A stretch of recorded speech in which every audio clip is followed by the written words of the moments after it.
1922ला महात्मा गांधी संविधान सभा हा शब्द न वापरता नवीन सभेची मागणी केली. भारतीय संविधान भारतीयांच्या इच्छेनुसार असायला महात्मा गांधी म्हणले. 1923ला स्वराज्य पक्ष स्थापना. मोतीलाल नेहरू व चित्तरंजनदास देशबंधू. 1924ला मोतीलाल नेहरू केंद्रीय मंत्रिमंडळाच्या भारतात स्वतःचे संविधान असावे अशी तरतूद.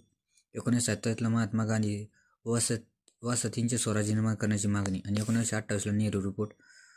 पंडित नेहरू यांनी संविधान तयार करण्यात पहिला औपचारिक प्रयत्न नेहरू रिपोर्ट. आणि 1929ला काँग्रेस लाहोर अधिवेशन.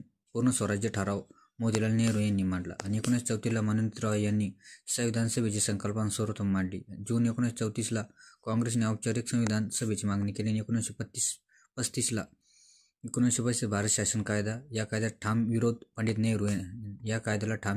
नेहरू. आणि 1938ला जवाहरलाल नेहरू. प्रौढ मतदानाद्वारे संविधान सभेची निवड व्हावी अशी मागणी.